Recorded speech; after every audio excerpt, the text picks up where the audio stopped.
Hello everyone, welcome back to Model Question Paper 3 Solutions. So illu kuda part A questions alli first written answers ne ತಗೋಬೇಕಾಗುತ್ತೆ. 100 marks ಇರುತ್ತೆ exam, and as per the scheme of studies you can study for your examination. ಯಾವ ಥರ study ಮಾಡಬೇಕು ಅನ್ನೋದನ್ನು ನೀಟಾಗಿ ಸ್ಕೀಮನ್ನು ನೋಡಿಕೊಂಡು ಯಾವ್ಯಾವ ಒಂದು ಚಾಪ್ಟರ್ಸಿಂದ ಅಥವಾ ಯಾವ್ಯಾವ CO ಇಂದ ಎಷ್ಟೆಷ್ಟು ಮಾರ್ಕ್ಸ್ ಬರುತ್ತೆ ಅನ್ನೋದೆಲ್ಲ ತಿಳ್ಕೊಂಡು ಆಮೇಲೆ you can study for the examination. Model paper 1 ಮತ್ತು 2 ಎರಡನ್ನೂ ಕೂಡ ರೆಫರ್ ಮಾಡಿ, ಅದೇ ಥರ ಮಾಡಲ್ ಪೇಪರ್ 3 ಕೂಡ ಈಗ ನಾನು ಸಾಲ್ವ್ ಮಾಡ್ತಾ ಬರ್ತೀನಿ. You can refer and it will be very much helpful for your examination preparation ಅಂತ ಹೇಳ್ಬೋದು. So let's take to the question number 1. Which of these materials is non crystalline? So ಇಲ್ಲಿ choose ಮಾಡೋಕ್ಕಿಂತ ಮುಂಚೆ crystalline ಮತ್ತು ನಾನ್ crystalline ಅಂದರೆ ಏನು ಅನ್ನೋದು ಒಂದು ಬ್ರೀಫಾಗಿ ಹೇಳ್ಬಿಡ್ತೀನಿ. ಕ್ರಿಸ್ಟಲೈನ್ ಅಂದರೆ ಯಾವ ವಸ್ತುಗಳಲ್ಲಿ ಆಟಮ್ಸ್ಗಳು ರೆಗ್ಯುಲರ್ ಅರೇಂಜ್ಮೆಂಟಲ್ಲಿ 3D ಪ್ಯಾಟರ್ನಲ್ಲಿರುತ್ತೋ ಅದಕ್ಕೆ ಕ್ರಿಸ್ಟಲೈನ್ ಅಂತ ಕರಿತೀವಿ. ಯಾವ ಒಂದು ವಸ್ತುಗಳಲ್ಲಿ ಆಟಮ್ಸ್ಗಳು ರ್ಯಾಂಡಮ್ ಆರ್ಡರಲ್ಲಿ ಇರ್ತದೋ, ಒಂದೇ ಥರ ಇರೋದಿಲ್ವೋ, 3D ಪ್ಯಾಟರ್ನಲ್ಲಿ ಇರೋದಿಲ್ವೋ ಅದಕ್ಕೆ ನಾನ್ ಕ್ರಿಸ್ಟಲೈನ್ ಅಂತ ಕರಿತೀವಿ. ಇಲ್ಲಿ ನೋಡ್ಬೋದು ice in the form of crystal structure, salt in the form of crystal structure, diamond also in the form of crystal structure. ಇದು ಮೂರನ್ನು ಕೂಡ ಕ್ರಿಸ್ಟಲೈನ್ ಸಾಲಿಡ್ಸು. ಬಟ್ ವಿಂಡೋ ಗ್ಲಾಸ್ ಅಂತ ಏನಿದೆಯೋ ಇದು ಅಮಾರ್ಫಸ್ ಸಾಲಿಡ್ ಅಂತ ಕರಿತೀವಿ. ಅಮಾರ್ಫಸ್ ಅಂತಲೂ ಕರಿತೀವಿ ಅಥವಾ ನಾನ್ ಕ್ರಿಸ್ಟಲೈನ್ ಅಂತ ಕರಿತೀವಿ. So this is the option for this question. ಇನ್ನು ಸೆಕೆಂಡ್ ಕ್ವಶನ್ಗೆ ಬಂದರೆ, which of this crystal structure is not considered as closed pack? ಇಲ್ಲಿ ಕೊಟ್ಟಿರುವಂಥ ಕ್ರಿಸ್ಟಲ್ ಸ್ಟ್ರಕ್ಚರಲ್ಲಿ ಯಾವುದು ಕ್ಲೋಸ್ ಪ್ಯಾಕ್ ಸ್ಟ್ರಕ್ಚರ್ ಅಲ್ಲ. ಇಲ್ಲಿ ನೋಡಿರ್ಬೋದು, ಅಟಾಮಿಕ್ ಪ್ಯಾಕಿಂಗ್ ಫ್ಯಾಕ್ಟರ್ ಕಂಡುಹಿಡಿಬೇಕಾದ್ರೆ ನಾವು ಸ್ಟಾರ್ಟಿಂಗ್ ಏನು ಫಸ್ಟ್ ವೀಕಲ್ಲಿ ಹೇಳಿರ್ತೀವಿ. ಅಟಾಮಿಕ್ ಪ್ಯಾಕಿಂಗ್ ಫ್ಯಾಕ್ಟ್ರು FCC ಮತ್ತು SCP ಕ್ರಿಸ್ಟಲ್ ಸ್ಟ್ರಕ್ಚರಲ್ಲಿ ತುಂಬ ಒತ್ತಾಗಿ ಆಟಮ್ಸ್ಗಳು ಅರೇಂಜ್ ಆಗಿರ್ತವೆ. ಅಲ್ಲಿ ನಿಮಗೆ 74% ಅಷ್ಟು atoms you can expect to be packed, ಅಷ್ಟು ಪ್ಯಾಕ್ ಆಗಿರುತ್ತೆ 74%. ಬಟ್ BCC ಕ್ರಿಸ್ಟಲ್ ಸ್ಟ್ರಕ್ಚರಲ್ಲಿ 68% ಮಾತ್ರ ಆ ಆಟಮ್ಸ್ಗಳು ಪ್ಯಾಕ್ ಆಗಿರುತ್ತೆ. ಹಾಗಾಗಿ ಇಲ್ಲಿ ಯಾವುದು ಕ್ಲೋಸ್ ಪ್ಯಾಕ್ ಸ್ಟ್ರಕ್ಚರ್ ಅಲ್ಲ ಅಂದರೆ ಕೊಟ್ಟಿರುವಂಥ ಆಪ್ಷನಲ್ಲಿ ಬಾಡಿ ಸೆಂಟರ್ಡ್ ಕ್ಯೂಬಿಕ್ಕು ಕ್ಲೋಸ್ ಪ್ಯಾಕ್ ಅಲ್ಲ, ಹೆಕ್ಸಾಗನಲ್ಲು ಮತ್ತು FCC ಕ್ಲೋಸ್ ಪ್ಯಾಕ್ ಅಂತ ತಗೋಬೋದು. Next one, what are the applications of night riding? Night riding ಮಾಡೋದು ಯೂಶ್ವಲಿ ತುಂಬ ರೊಟೇಟಿಂಗ್ ಗೇರ್ಸ್ ಮತ್ತು ತುಂಬ ಲೋಡ್ ತಗೊಳ್ಳುವಂಥ ಶಾಫ್ಟ್ಸ್ಗಳಿಗೆ. ಹಾಗಾಗಿ ಗೇರ್ಸ್ ಆ್ಯಂಡ್ ಕ್ಯಾಮ್ ಶಾಫ್ಟ್ ಅನ್ನೋದು correct option for this question. Fourth question, which one of the following is case hardening process ಅಂತ ಕೇಳಿದ್ದಾರೆ. ಇಲ್ಲಿ ತುಂಬ ಡೈರೆಕ್ಟಾಗಿ ಅನ್ಕೋಬೋದು, there are 3 case hardening processes: carburizing, nitriding ಮತ್ತು ಸಯನೈಡಿಂಗ್ ಅಂತ. ಇಲ್ಲಿ ಕಾರ್ಬೊರೈಸಿಂಗ್ ಇರೋದ್ರಿಂದ ಬೇರೆ 3 ಆಪ್ಷನ್ಸ್ಗಳು ರಾಂಗ್ ಆಗುತ್ತೆ. You can easily say carburizing is a type of case hardening process. The fifth one, in electroplating, object is to be plated to be connected to. ನಿಮ್ಗೆ ಗೊತ್ತಿದೆ, electroplating ಮಾಡಬೇಕಾದ್ರೆ ಆ್ಯನೋಡ್ ಇರುತ್ತೆ ಮತ್ತು ಕ್ಯಾಥೋಡ್ ಇರುತ್ತೆ. ಆ್ಯನೋಡು ಯಾವ ಮೆಟೀರಿಯಲಿಂದ ನೀವು ಡೆಪಾಸಿಟ್ ಮಾಡಬೇಕು ಅಂದ್ಕೊಂಡಿದ್ದೀರ ಅದು, ಕ್ಯಾಥೋಡು ಯಾವ ಮೆಟೀರಿಯಲ್ಗೆ ಅದ್ರ ಲೇಪನ ಆಗಬೇಕು ಅನ್ನೋದು. ಹಾಗಾಗಿ ಎಲೆಕ್ಟ್ರೋಲೈಟ್ ಮುಖಾಂತರ ಫಾರ್ ಎಕ್ಸಾಂಪಲ್ ಇದು ಕಾಪರ್ ಮೆಟೀರಿಯಲ್ಲು ಸ್ಟೀಲ್ ಮೆಟೀರಿಯಲ್ ಮೇಲೆ ಕೋಟ್ ಆಗಬೇಕು ಅಂದರೆ ಕಾಪರ್ ಸಲ್ಫೈಟ್ ಎಲೆಕ್ಟ್ರೋಲೈಟಿಂದ ನೀವು ಎಲೆಕ್ಟ್ರಿಸಿಟಿ ಪಾಸ್ ಮಾಡಿದಾಗ ಇದ್ರ ಮೇಲ್ಗಡೆ ಇರುವಂಥ ಅಯಾನ್ಸ್ಗಳು ಹೋಗಿ ಐರನ್ ಮೇಲೆ ಕೂತ್ಕೊಳ್ಳುತ್ತೆ. ಇಲ್ಲಿ ಕೊಟ್ಟಿರೋ ಕ್ವಶನ್ನು, ಯಾವ ಆಬ್ಜೆಕ್ಟ್ನ ನೀವು ಪ್ಲೇಟ್ ಮಾಡಬೇಕು ಅದನ್ನು ಯಾವುದು ಕನೆಕ್ಟ್ ಮಾಡಿರ್ತೀರಾ? Is it anode, or is it cathode? So ನೀವು ನೋಡೋದಾದರೆ ಕ್ಯಾಥೋಡಲ್ಲಿ ನಾವು ವರ್ಕ್ ಪೀಸ್ನ ಪ್ಲೇಸ್ ಮಾಡೋದ್ರಿಂದ the correct option for this question is cathode. ಇನ್ನು ನ್ಯಾಚುರಲ್ ಪೀಸೋ ಎಲೆಕ್ಟ್ರಿಕ್ ಮೆಟೀರಿಯಲ್ ಯಾವುದು ಅಂತ ಕೇಳಿದ್ದಾರೆ. ಸೊ ಇಲ್ಲಿ ನೀವು ನೋಡ್ಬೋದು, PZT, PVDF, ಕ್ವಾರ್ಟ್ಸ್, ನೈಟಿನಾಲ್. ಇದರಲ್ಲಿ ನ್ಯಾಚುರಲ್ ಪೀಸೋ ಎಲೆಕ್ಟ್ರಿಕ್ ಮೆಟೀರಿಯಲ್ ಯಾವುದು ಅಂತ ಹೇಳೋರು. ಯಾವುದು ನ್ಯಾಚುರಲ್ ಪೀಸೋ ಎಲೆಕ್ಟ್ರಿಕ್ ಮೆಟೀರಿಯಲ್ ಅಂದರೆ quartz crystal. You can see the PZT ಅಂತ ಇದೆ, PVDF ಅಂತ ಇದೆ, ಅಥವಾ ನೈಟಿನಾಲ್ ಅಂತ ಇದೆ. ನೈಟಿನಾಲ್ ಅನ್ನೋದು ಸ್ಮಾರ್ಟ್ ಮೆಟೀರಿಯಲ್ಲು, PZT, PVDF ನಾವು synthetically man made piezoelectric ಮೆಟೀರಿಯಲ್ಸು. ಕ್ವಾರ್ಟ್ಸ್ ಅಂತ ಏನಿದೆಯೋ ಅದು ಇಟ್ ಈಸ್ ನ್ಯಾಚುರಲಿ ಅಕರಿಂಗ್ ಅಥವಾ ಪೀಸೋ ಎಲೆಕ್ಟ್ರಿಕ್ ಮೆಟೀರಿಯಲ್ ಅಂತ ಕರಿಬೋದು. The next one, nano materials have particle size in the range of ಅಂತ ಇದೆ. ನ್ಯಾನೋ ಮೆಟೀರಿಯಲ್ಸು ಯಾವ ಸೈಜ್ಗೆ ಇರುತ್ತೆ? ಸೊ ನೋಡ್ಬೋದು, ಇಲ್ಲಿ ತುಂಬ ಆಪ್ಷನ್ಸ್ ಇದ್ದಾವೆ. ಸೊ ಇಲ್ಲಿ ನ್ಯಾನೋಮೀಟರ್ ಪಾರ್ಟಿಕಲ್ ಸೈಜ್ ಅಂತ ಏನಿದೆಯೋ this is the correct option for this question. ನೀವು ಮೈಕ್ರೋಮೀಟರ್, MM ಅಥವಾ ಸೆಂಟಿಮೀಟರ್ ಅಂತ ಏನಿದೆಯೋ ಅದು ಅದಕ್ಕಿಂತ ದೊಡ್ಡ ಸೈಜ್ ಇರುವಂಥ ಪಾರ್ಟಿಕಲ್ ಸೈಜು. ಹಾಗಾಗಿ ನ್ಯಾನೋ ಮೆಟೀರಿಯಲ್ಸ್ ಪಾರ್ಟಿಕಲ್ ಸೈಜು ನ್ಯಾನೋಮೀಟರ್ಸಲ್ಲಿ ಇರ್ತವೆ. ನ್ಯಾನೋಮೀಟರ್ಸಲ್ಲಿ NM ಅಂತ ಏನಿದೆಯಲ್ಲ SI unit, you can choose this for this question. FDM full form ಕೇಳಿದ್ದಾರೆ: functional design modelling, final deposition method, formal direction method, ಈ ಥರ ಬೇರೆ ಇದೆ. ಸೊ ನೀವೆಲ್ಲ FDM ಮೆಥಡ್ಸ್ನ ಓದಿರ್ತೀರಿ ಅಡಿಟಿವ್ ಮ್ಯಾನುಫ್ಯಾಕ್ಚರಿಂಗ್ ಒಂದು ಕಾನ್ಸೆಪ್ಟಲ್ಲಿ, ಅಥವಾ ನೀವು ಪ್ರಾಕ್ಟೀಸು ಮಾಡಿರ್ತೀರಿ ಮಾಡೆಲ್ಗಳನ್ನ. ಸೊ ಫ್ಯೂಸ್ಡ್ ಡೆಪಾಸಿಷನ್ ಮಾಡಲಿಂಗ್ ಅನ್ನೋದು correct option for this question ಅಂತ ಹೇಳ್ಬೋದು. ಇನ್ನು ಇನ್ವೆಸ್ಟ್ಮೆಂಟ್ ಕ್ಯಾಸ್ಟಿಂಗ್ ಅದನ್ನು ಏನಂತ ಕರಿಬೋದು ಅಂತ ಹೇಳಿದ್ದಾರೆ. Die casting is a different casting, shell mounting ಅನ್ನೋದು ರಾಂಗ್ ಆಗುತ್ತೆ, ವ್ಯಾಕ್ಯೂಮ್ ಕ್ಯಾಸ್ಟಿಂಗ್ ಅನ್ನೋದು ಕೂಡ ರಾಂಗ್ ಆಗುತ್ತೆ. The correct option for investment casting is lost wax process. ಅಂದರೆ ವ್ಯಾಕ್ಸ್ ಪ್ಯಾಟರ್ನಿಂದ ಮಾಡ್ತಾರೆ. ಆ ವ್ಯಾಕ್ಸ್ ಪ್ಯಾಟರ್ನಲ್ಲಿ ಏನು ಎಲ್ಲ ಏನು ಮಾಲ್ಟನ್ ಮೆಟಲ್ನ ನೀವು ಹಾಕಿದ್ಮೇಲೆ ಪ್ಯಾಟರ್ನ್ ಪೂರ್ತಿ ಕರ್ಗೋಗುತ್ತೆ. ಹಾಗಾಗಿ ವ್ಯಾಕ್ಸ್ ಅನ್ನೋದು ಲಾಸ್ಟ್ ಆಗೋದ್ರಿಂದ ಇನ್ವೆಸ್ಟ್ಮೆಂಟ್ ಕ್ಯಾಸ್ಟಿಂಗ್ನ ಲಾಸ್ಟ್ ವ್ಯಾಕ್ಸ್ ಪ್ರೋಸೆಸ್ ಅಂತಲೂ ಕೂಡ ಕರೀತಾರೆ. The action of applying force to deform the metal without cutting ಆಗದೇನೆ ಅಪ್ಲೈಯಿಂಗ್ ಫೋರ್ಸ್ ಮಾಡಿ ಮೆಟೀರಿಯಲ್ನ ಡಿಫಾರ್ಮ್ ಮಾಡೋದಕ್ಕೆ ಏನಂತ ಕರಿತೀವಿ? Is it piercing, drawing, cutting? So these are all different definitions. ಇಲ್ಲಿ ಜನರಲ್ ಡೆಫಿನೇಷನ್ ಕೇಳಿರೋದ್ರಿಂದ you have to take up a forming is a correct option for this question. Hot working ಯಾವಾಗ ಮಾಡ್ತಾರೆ? Hot ವರ್ಕಿಂಗ್ನ ಮಾಡುವಂಥದ್ದು hot working ಮತ್ತು cold working ಅಂತ ಎರಡು farming process ಇದೆ. ಹಾಟ್ ವರ್ಕಿಂಗ್ ಮಾಡೋದು ಯಾವಾಗ? ಎಬೋ ರೀಕ್ರಿಸ್ಟಲೈಸೇಷನ್ ಟೆಂಪ್ರೇಚರ್ ಇದ್ದಾಗ. ಕೋಲ್ಡ್ ವರ್ಕಿಂಗ್ ಮಾಡೋದು ಯಾವಾಗ? ಬಿಲೋ ರೀಕ್ರಿಸ್ಟಲೈಸೇಷನ್ ಟೆಂಪ್ರೇಚರ್ ಇದ್ದಾಗ. ಹಾಗಾಗಿ ಸೊ ಇಲ್ಲಿ ಹಾಟ್ ವರ್ಕಿಂಗ್ನ ನಾವು ಯಾವಾಗಲೂ we can say above recrystallization ಟೆಂಪ್ರೇಚರ್ನಲ್ಲಿ ವರ್ಕ್ ಮಾಡುವಂಥ. So the correct option for hot working process is above recrystallization temperature. ಅದನ್ನು ಮೆಟೀರಿಯಲ್ದು ರೀಕ್ರಿಸ್ಟಲೈಸೇಷನ್ ಟೆಂಪ್ರೇಚರ್ಗಿಂತ ಜಾಸ್ತಿ ನಾವು ಅದನ್ನು ಆಪ್ರೇಟ್ ಮಾಡೋದ್ರಿಂದ ಹಾಟ್ ವರ್ಕಿಂಗ್ ಅಂತ ಕರಿತೀವಿ. ಅದೇ ಬಿಲೋ ರೀಕ್ರಿಸ್ಟಲೈಸೇಷನ್ ಟೆಂಪ್ರೇಚರ್ ಅಥವಾ ರೂಮ್ ಟೆಂಪ್ರೇಚರ್ ಅಂತ ಕೊಟ್ಟರೆ ಅದು ಕೋಲ್ಡ್ ವರ್ಕಿಂಗ್ಗೆ ಡೆಫಿನೇಷನ್. ಮೆಲ್ಟಿಂಗ್ ಪಾಯಿಂಟಲ್ಲಿ ಯಾವುದೇ ವರ್ಕ್ ಆಗೋದಿಲ್ಲ, ಫ್ರೀಜಿಂಗ್ ಪಾಯಿಂಟಲ್ಲೂ ಕೂಡ ಯಾವುದೇ ವರ್ಕ್ ಆಗೋದಿಲ್ಲ. The sheet metal operation helps in joining to overlapping sheet. ಎರಡು ಶೀಟ್ಗಳನ್ನ ಒಂದ್ರ ಮೇಲೆ ಓವರ್ಲ್ಯಾಪ್ ಮಾಡಿದಾಗ ಅಲ್ಲಿ ನೀವು ಯಾವ ಒಂದು ಜಾಯಿಂಟನ್ನು ಯೂಸ್ ಮಾಡ್ತೀರಿ? ಸೊ ವೆಲ್ಡಿಂಗ್ ಮತ್ತು ಸ್ಪಿನ್ನಿಂಗ್ ತುಂಬ ಕಡಿಮೆ, ಯಾಕಂದರೆ ಥಿಕ್ನೆಸ್ ತುಂಬ ಕಡಿಮೆ ಇರೋದ್ರಿಂದ ವೆಲ್ಡಿಂಗ್ ಮಾಡೋದಕ್ಕಾಗೋದಿಲ್ಲ, ಸ್ಪಿನ್ನಿಂಗು ಕೂಡ ಮಾಡೋಕ್ಕಾಗೋದಿಲ್ಲ. ಉಳ್ಕೊಂಡಿರುವಂಥ ರಿವೇಟಿಂಗ್ ಮತ್ತು ಹೆಮ್ಮಿಂಗ್ ಮಧ್ಯೆ ನೋಡೋದಾದರೆ ಹೆಮ್ಮಿಂಗು ಬರೀ ಎಡ್ಜಸ್ಟ್ನ ಫೋಲ್ಡ್ ಮಾಡಿ ಜಾಯಿನ್ ಮಾಡುವಂಥದ್ದು, ರಿವೇಟಿಂಗ್ನ ಓವರ್ಲ್ಯಾಪ್ ಆಗಿರೋ ಶೀಟ್ನ ಜಾಯಿನ್ ಮಾಡೋಕ್ಕಾಗೋದು. ಹಾಗಾಗಿ riveting is the correct option for this question. Press ಅಂದರೆ ಏನು ಅಂತ ಕೇಳ್ತಾ ಇದ್ದಾರೆ. ಪ್ರೆಸ್ ಏನು ಮಾಡುತ್ತೆ ಅಂತ ಹೇಳಿದ್ರೆ ಕ್ಯಾಸ್ಟ್ ಮೆಟಲ್ ಅಥವಾ weld sheets, so drill holes, so apply pressure to deform or cut material. ಈ ನಾಲ್ಕರಲ್ಲಿ ಯಾವುದು ಕರೆಕ್ಟ್ ಆಪ್ಷನ್ ಅಂದರೆ ನಾವು ಪ್ರೆಸ್ ಮೆಷಿನ್ ಯೂಸ್ ಮಾಡೋದು ಪ್ರೆಷರ್ನ ಅಪ್ಲೈ ಮಾಡಿ ಡಿಫಾರ್ಮೇಷನ್ ಮಾಡ್ತೀವಿ ಅಥವಾ ಕಟ್ ಮಾಡುವಂತಹ ಆಪ್ರೇಷನ್. ಡ್ರಿಲ್ ಚೆಕ್ ಅದ್ರದ್ದು ಫಂಕ್ಷನ್ ಏನು ಅಂತ ಕೇಳ್ತಾ ಇದ್ದಾರೆ. ಡ್ರಿಲ್ ಚೆಕ್ ಅಂದರೆ as the name indicates drill ಬಿಟ್ನ ಹಿಡ್ಕೊಡುವಂತಹ ಒಂದು ಸಾಧನ. ಹಾಗಾಗಿ ಅಲ್ಲಿ ಯಾವುದೇ ಥರ ಡ್ರಿಲ್ ಬಿಟ್ನ ಕೂಲ್ ಮಾಡಲ್ಲ, ಯಾವುದೇ ಥರ ಹೋಲ್ ಡೆಪ್ನ ಮೆಷರ್ ಮಾಡಲ್ಲ, ಯಾವುದೇ ಥರ ಲೂಬ್ರಿಕೇಟು ಕೂಡ ಮಾಡಲ್ಲ. Hold and rotate the drill bit ಅನ್ನೋದು correct option for this question. Turret lathe normal engine ಲೇತ್ಗೆ ಹೇಗೆ ಡಿಫರ್ ಆಗುತ್ತೆ ಅಂತ ಕೇಳ್ತಾ ಇದ್ದಾರೆ. ಇಲ್ಲಿ ನೀವು ನೋಡ್ಬೋದು ಟರೆಟ್ ಲೇತಲ್ಲೂ ಟೇಲ್ ಸ್ಟಾಕ್ ಇರುತ್ತೆ, ಹೈಯರ್ ಸ್ಪಿಂಡಲ್ ಸ್ಪೀಡ್ ಇರುತ್ತೆ, ಆಟೋಮೆಟಿಕ್ ಫೀಡ್ ಮೆಕ್ಯಾನಿಸಮ್ ಇರುತ್ತೆ. The only changes at a time you can use multiple cutting tools in a rotating turret. ಹಾಗಾಗಿ this is the correct option for this question. So 15 question ಆರಾಮಾಗಿ ಓದ್ಕೋಬೋದು, ತುಂಬ simple ಆಗಿರುತ್ತೆ. ನೀವು scheme ಪ್ರಕಾರ ಓದ್ಕೊಳ್ಳಿ. ಏನು table of specification ಏನು ಕೊಟ್ಟಿದ್ದಾರೆ ಫಸ್ಟ್ ವಿಡಿಯೋದಲ್ಲಿ ಎಕ್ಸ್ಪ್ಲೈನ್ ಮಾಡಿದ್ದೀನಿ ಅದ್ರ ಬಗ್ಗೆ. ನಾವು ಇನ್ನೂ ನೋಡಿಲ್ಲ ಅಂತ ಹೇಳಿದ್ರೆ ನೀವು ಅದನ್ನು ನೋಡಿ ಫಸ್ಟು ಯಾವ್ಯಾವ CO ಎಷ್ಟೆಷ್ಟು ಕ್ವಶನ್ಸ್ ಬರುತ್ತೆ, ಎಷ್ಟೆಷ್ಟು ಫಿಲ್ ಇನ್ ದ ಬ್ಲಾಂಕ್ಸ್ ಬರುತ್ತೆ, ಎಷ್ಟೆಷ್ಟು MCQs ಬರುತ್ತೆ ಅಂತ. ಆಮೇಲೆ you can come back to solve this. ಇನ್ನು ಫಿಲ್ ಇನ್ ದ ಬ್ಲಾಂಕ್ಸ್ಗೆ ಬಂದರೆ we have 5 or 6 different options. We have 5 questions. ಯಾವುದಕ್ಕೆ ಯಾವ ಕ್ವಶನ್ಸ್ ಅನ್ನೋದನ್ನು ನೀವು ಚೂಸ್ ಮಾಡಬೇಕಾಗುತ್ತೆ. ನೋಡಿ ಸಿಂಪಲ್ ಆಗಿದೆ. Dash process involves dipping steel parts in molten zinc ಕುದಿತಾ ಇರುವಂತಹ ಜಿಂಕ್ಗೆ ಸ್ಟೀಲನ್ನು ಡಿಪ್ ಮಾಡಿ ಕೋಟಿಂಗ್ ಮಾಡುವಂತಹ ಒಂದು ಪ್ರೋಸೆಸ್ ಯಾವುದು ಅಂತ ಕೇಳ್ತಾ ಇದ್ದಾರೆ.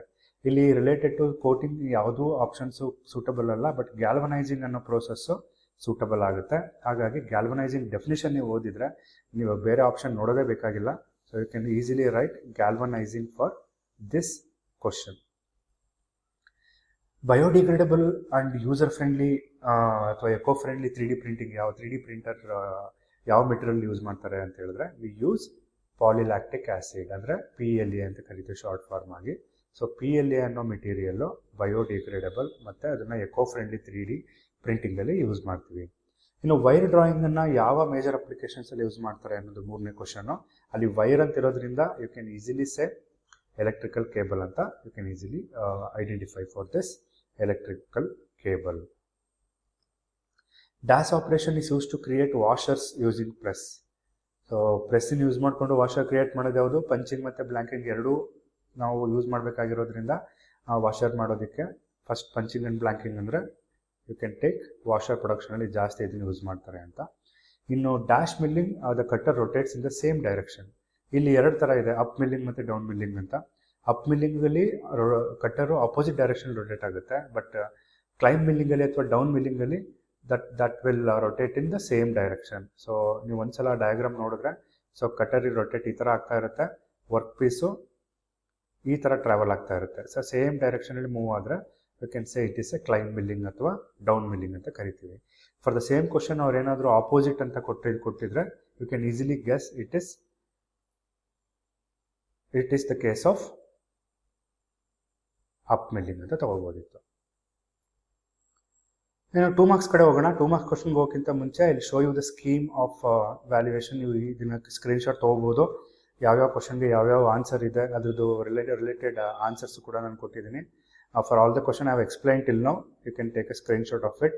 Similarly fill in the blanks ಕೂಡ I have written in a proper manner. So next 2 marks ಕ್ವಶನ್ಗೆ ಬರೋಣ. For the same question have been mentioned in the question paper also. ಇಲ್ಲಿ 8 ಕ್ವಶನ್ನು ಒಂದ್ಸಲ ಬ್ರೀಫ್ ಮಾಡೋದಾದರೆ, ಕ್ರಿಸ್ಟಲೈನ್ ಮೆಟೀರಿಯಲ್ಸ್ ಅಂದರೆ ಏನು, ಅದರ examples ಕೇಳಿದ್ದಾರೆ. Any two case hardening process ಯಾವ್ದಾದ್ರು ಎರಡನ್ನ ಬರೀಬೇಕು ಅಂತ ಕೇಳಿದ್ದಾರೆ. ಫಿಸಿಕಲ್ ವೇಪರ್ ಡೆಪೋಸಿಷನ್ ಮೆಥಡ್ ಅಂದರೆ ಏನು, ಅದ್ರ ಬಗ್ಗೆ ಎಕ್ಸ್ಪ್ಲೈನ್ ಮಾಡಿ ಅಂತ ಕೇಳಿದ್ದಾರೆ. 2 ಪ್ರಾಪರ್ಟೀಸ್ ಆಫ್ ನ್ಯಾನೋ ಮೆಟೀರಿಯಲ್ ಬಗ್ಗೆ ಬರೀರಿ ಅಂತ ಕೇಳಿದ್ದಾರೆ. ಪೀಸೋ ಎಲೆಕ್ಟ್ರಿಕ್ ಮೆಟೀರಿಯಲ್ ಯಾವುದಾದ್ರೂ 2 ಎಲೆಕ್ಟ್ರಾನಿಕ್ ಡಿವೈಸಸ್ ಯೂಸ್ ಮಾಡೋದು ಅದ್ರ ಬಗ್ಗೆ ಕೇಳಿದ್ದಾರೆ. Importance of providing shrinkage allowance in ಪ್ಯಾಟ್ರನಲ್ಲಿ ಶ್ರಿಂಕೇಜ್ ಅಲಾಯನ್ಸ್ನ ಮಾಡೋದ್ರಿಂದ ಏನೇನೆಲ್ಲ ಇಂಪಾರ್ಟೆನ್ಸ್ ಆಗುತ್ತೆ ಅನ್ನೋದನ್ನ ಕೇಳಿದ್ದಾರೆ. ಬಾರ್ ಡ್ರಾಯಿಂಗ್ ಅಂದರೆ ಏನು ಅಂತ ಕೇಳಿದ್ದಾರೆ. ಸಿಮಿಲರ್ಲಿ ಶೀಟ್ ಮೆಟಲ್ ವರ್ಕಿಂಗ್ ಪ್ರೋಸೆಸ್ದು 2 ಅಪ್ಲಿಕೇಶನ್ನ ಕೇಳಿದ್ದಾರೆ. So you can take up each and every one. Crystalline material ಅಂದರೆ ಏನು ನಾನು ಆಲ್ರೆಡಿ ಹೇಳಿದೆ ಫಸ್ಟ್ ಕ್ವಶನಲ್ಲೇ. ಯಾವ ಒಂದು ಮೆಟೀರಿಯಲ್ಸಲ್ಲಿ ಆಟಮ್ಸ್ಗಳು ರೆಗ್ಯುಲರ್ ರಿಪೀಟಿಂಗ್ ಪ್ಯಾಟ್ರನ್ 3 ಡೈಮೆನ್ಷನಲ್ ಪ್ಯಾಟ್ರನ್ನಲ್ಲಿ ರಿಪೀಟ್ ಆಗ್ತಾವೋ ಅಂಥ ವಸ್ತುಗಳಿಗೆ ಕ್ರಿಸ್ಟಲೈನ್ ಮೆಟೀರಿಯಲ್ ಅಂತ ಕರೀತಾರೆ. ಕಾಪರ್ ಮತ್ತು ಐರನ್ನನ್ನು ನೀವು ಎಕ್ಸಾಂಪಲ್ ತೊಗೋಬೋದು ಫಾರ್ ದಿಸ್. ಇನ್ನು 2 ಕೇಸ್ ಹಾರ್ಡನಿಂಗ್ ಪ್ರೋಸೆಸ್ಗಳು, there are 3 case hardening process. In fact you can write any 2. So ಇನ್ನೂ ಒಂದಿದೆ ಸಯನೈಡಿಂಗ್ ಅಂತ. ಸೊ ಸಯನೈಡಿಂಗು ಕೂಡ you can write if you don't know ಅಥವಾ ಫರ್ಗೆಟ್ ಅಬೌಟ್ ದೀಸ್ 2 ಅದರಲ್ಲಿ ಒಂದನ್ನು ಮರೆತರೆ you can write cyaniding also. ಇನ್ನು PVD ಅನ್ನೋದು ಅಡ್ವಾನ್ಸ್ ಕೋಟಿಂಗ್ ಪ್ರೋಸೆಸ್. ಇಲ್ಲಿ ಮೆಟೀರಿಯಲ್ನ ವೇಪರ್ ಮಾಡಿ ವ್ಯಾಕ್ಯೂಮ್ ಒಳಗಡೆ ಆಮೇಲೆ ಯಾವ ವರ್ಕ್ ಪೀಸ್ ಮೇಲೆ ಬೇಕೋ ಆ ವರ್ಕ್ ಪೀಸ್ ಮೇಲೆ ಒಂದು ಥಿನ್ ಲೇಯರ್ ಆಗಿ ಕೋಟ್ ಮಾಡುವಂತಹ ಒಂದು ಪ್ರೋಸೆಸ್ಗೆ PVD ಅಥವಾ ಫಿಸಿಕಲ್ ವೇಪರ್ ಡೆಪೋಸಿಷನ್ ಮೆಥಡ್ಸ್ ಅಂತ ಕರೀತಾರೆ. ಇನ್ನು 2 ಪ್ರಾಪರ್ಟೀಸ್ ಆಫ್ ನ್ಯಾನೋ ಮೆಟೀರಿಯಲ್ ಕೇಳಿದ್ದಾರೆ. ನ್ಯಾನೋ ಮೆಟೀರಿಯಲ್ ಅಂದರೆ ತುಂಬ ಸಣ್ಣ ಗಾತ್ರದಲ್ಲಿ, ಅಂದರೆ 10⁻⁻⁹ ನ್ಯಾನೋ ಮೀಟರ್ಸ್ ಅಷ್ಟು ತುಂಬ ಚಿಕ್ಕದಾಗಿ ಅದನ್ನು ಪೌಡರ್ ಮಾಡಿ ಆಮೇಲೆ ಯೂಸ್ ಮಾಡೋದ್ರಿಂದ ಇಲ್ಲಿ surface area to volume ratio ಜಾಸ್ತಿ ಇರೋದ್ರಿಂದ ತುಂಬ ಮೆಕ್ಯಾನಿಕಲ್ ಸ್ಟ್ರೆಂತ್ ಬರುತ್ತೆ. ಈ 2 ಗುಣಲಕ್ಷಣಗಳನ್ನ ನೀವು ಬರೀಬಹುದು. ಇನ್ನು 2 ಪೀಸೋ ಎಲೆಕ್ಟ್ರಿಕ್ ಮೆಟೀರಿಯಲ್ಸ್ ಬಗ್ಗೆ ಎಕ್ಸ್ಪ್ಲೈನ್ ಮಾಡಿ ಅಂತ ಕೇಳಿದ್ದಾರೆ ಅಥವಾ ಲೀಸ್ಟ್ ಮಾಡಿ ಅಂತ ಕೇಳಿದ್ದಾರೆ. You can write naturally occurring piezo electric material quartz ಮತ್ತು ಲೆಡ್ ಜಿರ್ಕೋನೇಟ್ ಟೈಟನೇಟ್ ಅಥವಾ PZT ಅಂತ ಏನು ಕರಿತೀವಿ. You can list these 2 materials for this question. ಇನ್ನು ಶ್ರಿಂಕೇಜ್ ಅಲಾಯನ್ಸ್ದು ಇಂಪಾರ್ಟೆನ್ಸ್ ಕೇಳಿದ್ದಾರೆ. ನಿಮ್ಗೆ ಗೊತ್ತಿರ್ಬೋದು, ಶ್ರಿಂಕೇಜ್ ಅಂತ ಹೇಳಿದ್ರೆ ಕ್ಯಾಸ್ಟಿಂಗನ್ನು ನೀವು ಕ್ಯಾವಿಟಿ ಒಳಗಡೆ ಹಾಕಿದಾಗ ಮಾಲ್ಟನ್ ಮೆಟಲನ್ನು ಅದು ಸಾಲಿಡಿಫಿಕೇಶನ್ ಆಗಬೇಕಾದ್ರೆ ಸ್ವಲ್ಪ ಪ್ರಮಾಣದಲ್ಲಿ ಕುಗ್ಗುತ್ತೆ, ಅದು ಅಂದರೆ ಶ್ರಿಂಕ್ ಆಗುತ್ತೆ. ಯಾಕೆ ಅಂದರೆ because of to react with the atmosphere. So ಆ ಕುಗ್ಗೋದನ್ನು ತಡೆಯೋದಕ್ಕೋಸ್ಕರ ಏನು ಮಾಡ್ತಾರೆ, ಪ್ಯಾಟ್ರನ್ನೇ ಓವರ್ ಸೈಜ್ ಮಾಡ್ತಾರೆ. ಅವಾಗ ನಿಮಗೆ ಕ್ಯಾವಿಟಿ ಸ್ವಲ್ಪ ದೊಡ್ಡದಾಗುತ್ತೆ. ಅಲ್ಟಿಮೇಟ್ಲಿ ಅದು ಶ್ರಿಂಕ್ ಆದಾಗಲೂ ಕೂಡ ನಿಮಗೆ ಯಾವ ಒಂದು ಶೇಪಿಗೆ ಬೇಕು ಅಥವಾ ಸೈಜಿಗೆ ಬೇಕು ಆ ಸೈಜ್ಗೆ ಬರುತ್ತೆ. ಹಾಗಾಗಿ it is provided to compensate for metal contraction. Metal contract ಆಗೋದನ್ನ ತಡೆಯೋದಕ್ಕೋಸ್ಕರ ಅಥವಾ ಕಾಂಪನ್ಸೇಟ್ ಮಾಡೋದಕ್ಕೋಸ್ಕರ ಈ ಒಂದು ಶ್ರಿಂಕೇಜ್ ಅಲಾಯನ್ಸ್ನ ಕೊಟ್ಟಿರ್ತಾರೆ. ಸೊ 2 ಮಾರ್ಕ್ಸ್ ಇಷ್ಟು ಬರೆದ್ರೆ ಸಾಕಾಗುತ್ತೆ. ಇನ್ನು ಬಾರ್ ಡ್ರಾಯಿಂಗ್ ಅಂದರೆ ಏನು? ಬಾರ್ ಡ್ರಾಯಿಂಗ್ ಅನ್ನೋದು it's a process of in which the metal rod is pulled through a die to reduce its diameter. ಯಾವ ಒಂದು ಆಪ್ರೇಷನಲ್ಲಿ ಡಯಾಮೀಟರ್ನ ರೆಡ್ಯೂಸ್ ಮಾಡೋದಕ್ಕೆ ಮೆಟಲ್ ರಾಡ್ನ ಪುಲ್ ಮಾಡ್ತಾರೆ ಡೈ ಒಳಗಡೆ, ಆ ಒಂದು ಆಪ್ರೇಷನ್ಗೆ ಬಾರ್ ಡ್ರಾಯಿಂಗ್ ಅಥವಾ ಬರೀ ಡ್ರಾಯಿಂಗ್ ಅಂತಲೂ ಕೂಡ ಕರಿತೀವಿ. ಶೀಟ್ ಮೆಟಲ್ ವರ್ಕ್ದು ಅಪ್ಲಿಕೇಶನ್ ಕೇಳಿದ್ದಾರೆ. ನೀವು ನೋಡಿರ್ಬೋದು ಶೀಟ್ ಮೆಟಲ್ ಚಾಪ್ಟ್ರಲ್ಲಿ I have given the images or pictures of various application of sheet metal work. ಅಲ್ಲಿ ನೀವು ಆಟೋಮೊಬೈಲ್ ಬಾಡಿ ಪ್ಯಾನೆಲ್ಸ್ ತೊಗೋಬೋದು, ಹೌಸ್ಹೋಲ್ಡ್ ಅಪ್ಲಯನ್ಸಸ್ ತೊಗೋಬೋದು, fans, window frames. We can take any sheet metal application for this question. ಇದೇ ಬರೀಬೇಕು ಅಂತ ಏನಿಲ್ಲ. ನೀವು sheet ಮೆಟಲ್ದು ಏನು ಮೇಲ್ಗಡೆ ಹಾಕುವಂತಹ ಛಾವಣಿ ಇರ್ಬೋದು, ಎಲ್ಲನೂ ಬರೀಬೋದು. ಯಾವ್ದಾದ್ರು 2 ತೋರಿಸಿದ್ರೆ it is sufficient for 2 marks ಅಂತ ಹೇಳ್ಬೋದು. So 3 marks ಕೊಟ್ಟರೆ again we have 8 questions in this category. You need to take up any 5 questions from this which were very relevant to your knowledge point of view. ಯಾವ ಒಂದು 5 question ನಿಮಗೆ ಚೆನ್ನಾಗಿ ಗೊತ್ತಿದೆಯೋ first ಆ 5 ಕ್ವಶನ್ನ ಬರೆದು then you can take up the remaining 3 questions also if you know the answers and the best 5 questions ಮಾರ್ಕ್ಸನ್ನು ಇವ್ಯಾಲ್ಯೂಯೇಷನ್ಗೆ consider ಮಾಡ್ತಾರೆ. ಸೊ ಒಂದೊಂದು ಕ್ವಶನ್ ನೋಡೋದಾದರೆ ಪ್ರೀವಿಯಸ್ 2 ಮಾಡೆಲ್ ಪೇಪರಲ್ಲೂ ಕೂಡ ಮೊದಲನೇ ಕ್ವಶನ್ನು FCC ಮತ್ತು HCP ಅಥವಾ BCC ಕ್ರಿಸ್ಟಲ್ ಸ್ಟ್ರಕ್ಚರ್ದು ಯೂನಿಟ್ ಸೆಲ್ ಬರೆದು ಪಾರ್ಟ್ಸ್ನ ಲೇಬಲ್ ಮಾಡಿ ಅಂತ ಹೇಳಿದರು ಆಟೋಮಿಕ್ ಪೊಸಿಷನನ್ನು. ಎರಡನೇ ಕ್ವಶನ್ ಬಂದು ಸ್ಪ್ರೇಯಿಂಗ್ದು ಪರ್ಪಸ್ ಏನು ಸರ್ಫೇಸ್ ಕೋಟಿಂಗಲ್ಲಿ ಏನನ್ನ ಕೇಳಿದ್ದಾರೆ. ಜನರಲ್ ಆಗಿ ಬರೀಬೋದು ನೀವು ಇದನ್ನು. Explain the purpose of normalising ಮಾಡೋದ್ರಿಂದ ಯಾವ್ಯಾವ ಪರ್ಪಸ್ನ ನಾವು ಫುಲ್ಫಿಲ್ ಮಾಡ್ಬೋದು. ಬಯೋಮೆಟೀರಿಯಲ್ದು ಯಾವ್ದಾರು 2 ಅಪ್ಲಿಕೇಶನನ್ನು ಮೆನ್ಷನ್ ಮಾಡಿ ನಮ್ಮ ಬಾಡಿ ಒಳಗಡೆ ಯೂಸ್ ಮಾಡುವಂಥ ಬಯೋಮೆಟೀರಿಯಲ್ಸ್ ಅದನ್ನು ಹೇಳಿದ್ದಾರೆ. Next question list any 3 types of moulding sand, ಯಾವ್ಯಾವ ಥರ ಸ್ಯಾಂಡನ್ನು ಮೋಲ್ಡಿಂಗ್ ಮಾಡೋದಕ್ಕೆ ಯೂಸ್ ಮಾಡ್ತೀವಿ ಮತ್ತು ಅದ್ರದ್ದು ಸಿಂಪಲ್ ಪ್ರಾಪರ್ಟೀಸ್ ಬರೆದ್ರೆ ಸಾಕಾಗುತ್ತೆ. Compare direct and indirect extrusion process. Direct extrusion process ಮತ್ತು ಇಂಡೈರೆಕ್ಟ್ ಎಕ್ಸ್ಟ್ರೂಷನ್ ಪ್ರೋಸೆಸ್ ಅದೆರಡರ ಮಧ್ಯೆ ಇರುವಂತಹ ಗುಣಲಕ್ಷಣಗಳನ್ನ ನೀವು ಲಿಸ್ಟ್ ಮಾಡಬೇಕಾಗತ್ತೆ. ನೆಕ್ಸ್ಟು ಪ್ರೆಸ್ ಮಿಷಿನ್ ಯಾವ್ದಾದ್ರು 3 ಮೇಜರ್ ಕಾಂಪೊನೆಂಟ್ಸನ್ನು ಲಿಸ್ಟ್ ಮಾಡಿ ಅಂತ ಹೇಳಿದ್ದಾರೆ. ನೀವು ಪ್ರೆಸ್ ಚಾಪ್ಟ್ರಲ್ಲಿ ಓದಿದರೆ ತುಂಬ ಕಡಿಮೆ ಪೋರ್ಷನ್ಸು, ಅದರಲ್ಲಿ ಯಾವ್ಯಾವ ಕಾಂಪೊನೆಂಟ್ ಇದೆ ಆ ಪ್ರೆಸ್ ಮಿಷಿನಲ್ಲಿ ಅನ್ನೋದನ್ನು you can easily able to recognise and write it in examination. ಮತ್ತು ಗ್ರೈಂಡಿಂಗ್ ವೀಲಲ್ಲಿ ಯೂಸ್ ಮಾಡುವಂತಹ ಅಬ್ರೆಸಿವ್ ಮೆಟೀರಿಯಲ್ಸ್ದು ಪ್ರಾಪರ್ಟೀಸ್ ಏನೇನಿದೆ ಯಾವ್ದಾದ್ರು 3 ಪ್ರಾಪರ್ಟೀಸ್ನ ಲಿಸ್ಟ್ ಮಾಡಿ ಅಂತ ಹೇಳ್ತಾರೆ. ಸೊ HCP ಯೂನಿಟ್ ಸೆಲ್ ಬರೆಯೋದು ನಿಮಗೆಲ್ಲ ಗೊತ್ತೇ ಇದೆ. ಸೊ ಎಕ್ಸಾಗನಲ್ ಕ್ಲೋಸ್ಡ್ ಪ್ಯಾಕಿಂಗ್ ಇರೋದ್ರಿಂದ ಎಕ್ಸಾಗನಲ್ ಶೇಪಲ್ಲಿರುತ್ತೆ and these are called the face centred atom, ಅಂದರೆ ಟಾಪ್ ಫೇಸ್ ಮತ್ತು ಬಾಟಮ್ ಫೇಸಲ್ಲಿ 2 ಇದೆ. ಇವೆಲ್ಲ ಕಾರ್ನರ್ ಆಟಮ್ಸು. ಮತ್ತು inside the body we have triangular shape pattern arrangement, triangular shape arrangement ಇರುತ್ತೆ ಇಲ್ಲಿ. ಸೊ ಅದೇ ಥರ ಇವೆರಡು ಸೈಜು ಸೇಮ್ ಇರುತ್ತೆ ಮತ್ತು ಹೈಟ್ ಮಾತ್ರ ಸ್ವಲ್ಪ ವೇರಿ ಇರುತ್ತೆ. ಇಷ್ಟು ಬರೆದ್ರೆ ಸಾಕಾಗುತ್ತೆ. No need to explain anything in this question. Spraying ಮಾಡೋದ್ರಿಂದ ಏನೇನು ಪರ್ಪಸ್ನ ಫುಲ್ಫಿಲ್ ಮಾಡ್ಬೋದು. ಕರೋಷನಿಂದ ನಾವು ಪ್ರೊಟೆಕ್ಟ್ ಮಾಡ್ಬೋದು, ಸರ್ಫೇಸ್ ಫಿನಿಶ್ನ ಇನ್ಕ್ರೀಸ್ ಮಾಡ್ಬೋದು, ವೇರ್ ರೆಸಿಸ್ಟೆನ್ಸ್ ಚೆನ್ನಾಗಾಗುತ್ತೆ ಮತ್ತು ಯೂನಿಫಾರ್ಮ್ ಆಗಿ ಅದನ್ನು ಅಪ್ಲೈ ಮಾಡ್ಬೋದು. ಹಾಗಾಗಿ ಯಾವ್ದಾರ 3 ಬರೆದ್ರೆ 3 ಮಾರ್ಕ್ಸ್ಗೆ ಸಫಿಷಿಯೆಂಟ್ ಅಂತ ಹೇಳ್ಬೋದು. ಇನ್ನು ನಾರ್ಮಲೈಸಿಂಗ್ದು ಪರ್ಪಸ್ ಏನು, ನಾರ್ಮಲೈಸಿಂಗ್ ಹೆಂಗೆ ಮಾಡ್ತಾರೆ, ಹೀಟ್ ಮಾಡಿ ಆಮೇಲೆ ಅಲ್ಲೇ ಇಟ್ಟು ಅದನ್ನು ಸ್ಟಿಲ್ ಏರಲ್ಲಿ ಕೂಲ್ ಮಾಡ್ತಾರೆ. ಹಂಗೆ ಮಾಡೋದ್ರಿಂದ ಏನೇನೆಲ್ಲ ಪ್ರಾಪರ್ಟೀಸ್ ಸರ್ವ್ ಆಗುತ್ತೆ. ಗ್ರೈನ್ ಸ್ಟ್ರಕ್ಚರು ರಿಫೈನ್ ಆಗುತ್ತೆ, ಅಂದರೆ ಇರ್ರೆಗ್ಯುಲರ್ ಪ್ಯಾಟ್ರನ್ನಲ್ಲಿರುವಂತಹ ಗ್ರೈನ್ ಸ್ಟ್ರಕ್ಚರು ರಿಫೈನ್ ಆಗಿ ರೆಗ್ಯುಲರ್ ಪ್ಯಾಟ್ರನ್ಗೆ ಬರುತ್ತೆ. ಮೆಕ್ಯಾನಿಕಲ್ ಪ್ರಾಪರ್ಟೀಸ್ ಲೈಕ್ ಸ್ಟ್ರೆಂತ್ ಮತ್ತು ಟಫ್ನೆಸ್ ಇನ್ಕ್ರೀಸ್ ಆಗುತ್ತೆ. ಇಂಟರ್ನಲ್ ಸ್ಟ್ರೆಸ್ಸಸ್ಗಳು ಹೀಟ್ ಟ್ರೀಟ್ಮೆಂಟ್ ಆಗಬೇಕಾದ್ರೆ ಆಗಿರುವಂಥದ್ದು ಅಥವಾ ಹಾಟ್ ವರ್ಕಿಂಗ್ ಕೋಲ್ಡ್ ವರ್ಕಿಂಗ್ ಮಾಡಬೇಕಾದ್ರೆ ಆಗಿರುವಂತಹ ಸ್ಟ್ರೆಸ್ಸಸ್ನ ನಾವು ರಿಡ್ಯೂಸ್ ಮಾಡ್ಬೋದು. ಸ್ಟ್ರಕ್ಚರು ಯೂನಿಫಾರ್ಮ್ ಆಗಿರುತ್ತೆ. So these are the major purpose of normalizing. You can write any 3 here. ಇನ್ನು ಬಯೋಮೆಟೀರಿಯಲ್ದು ಅಪ್ಲಿಕೇಶನ್ಗೆ ಬಂದರೆ ಆರ್ಟಿಫಿಷಿಯಲ್ ಜಾಯಿಂಟ್ ಹಿಪ್ ಮತ್ತು ನೀ ರಿಪ್ಲೇಸ್ಮೆಂಟ್ ಮಾಡಬೇಕಾದ್ರೆ ನಾವು ಬಯೋಮೆಟೀರಿಯಲ್ನ ಯೂಸ್ ಮಾಡ್ತೀವಿ.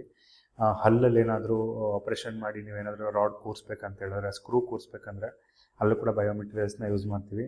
ಹಾರ್ಟ್ದು ವಾಲ್ಸ್ಗಳಲ್ಲಿ ನೋಡ್ತೀವಿ. ಬೋನ್ದು ಪ್ಲೇಟ್ ಅಥವಾ ಸ್ಕ್ರೂಸಲ್ಲಿ ನಾವು ಬಯೋಮೆಟೀರಿಯಲ್ಸ್ನ ನೋಡ್ತೀವಿ. ಇನ್ನು ಮೋಲ್ಡಿಂಗ್ ಸ್ಯಾಂಡ್ ಬಗ್ಗೆ ಇರೋ ಕ್ವಶನಲ್ಲಿ you can write any 3 moulding sands. ಅದರಲ್ಲಿ green sand, dry sand, loam sand ತೊಗೊಂಡಿದ್ದೀನಿ. ಗ್ರೀನ್ ಸ್ಯಾಂಡ್ ಅಂದರೆ ಅದು ಅದರ ಪ್ರಾಪರ್ಟೀಸ್ ಏನೋ ರಿಯೂಸಬಲ್ ಆಗುತ್ತೆ ಮತ್ತು ಪ್ಲಾಸ್ಟಿಸಿಟಿ ಚೆನ್ನಾಗಿರುತ್ತೆ, ಸರಿಯಾದ ರೀತಿಯಲ್ಲಿ ಅದು ಮೋಲ್ಡ್ ಆಗುತ್ತೆ. ಡ್ರೈ ಸ್ಯಾಂಡ್ದು ಹೈ ಸ್ಟ್ರೆಂತ್ ಇರುತ್ತೆ ಮತ್ತು ಲಾರ್ಜ್ ಕ್ಯಾಸ್ಟಿಂಗ್ ಮಾಡಬೇಕಾದ್ರೆ ಡ್ರೈ ಸ್ಯಾಂಡ್ನ ಯೂಸ್ ಮಾಡ್ತೀವಿ. ಲೋಮ್ ಸ್ಯಾಂಡಲ್ಲಿ ಕ್ಲೇ ಕಂಟೆಂಟ್ ತುಂಬ ಜಾಸ್ತಿ ಇರುತ್ತೆ, ಹೆವಿ ಕ್ಯಾಸ್ಟಿಂಗಿಗೆ ಅದು ತುಂಬ ಹೆಲ್ಪ್ಫುಲ್ ಆಗುತ್ತೆ. So this is moulding sand with properties. ಇನ್ನು ಡೈರೆಕ್ಟ್ ಇಂಡೈರೆಕ್ಟ್ ಎಕ್ಸ್ಟ್ರೂಷನ್ದು ಯಾವುದಾದ್ರು ಪ್ರಾಪರ್ಟೀಸ್ ಬರೆದ್ರೆ ಸಾಕಾಗುತ್ತೆ. ಅದರಲ್ಲಿ ಮೊದಲನೇ ಪ್ರಾಪರ್ಟಿ ಬಂದು ಅಥವಾ ಮೊದಲನೇ ಡಿಫ್ರೆನ್ಸ್ ಬಂದು ಮೆಟೀರಿಯಲ್ಲು ಇಲ್ಲಿ ನೀವೇನು ಕೋಲ್ಡ್ ವರ್ಕಿಂಗ್ ಅಥವಾ ಹಾಟ್ ವರ್ಕಿಂಗ್ ಮಾಡಬೇಕಾದ್ರೆ ರ್ಯಾಮ್ ಯಾವ ಡೈರೆಕ್ಷನ್ಗೆ ಮೂವ್ ಆಗುತ್ತೋ ಅದೇ ಡೈರೆಕ್ಷನ್ಗೆ ಮೂವ್ ಆಗುತ್ತೆ.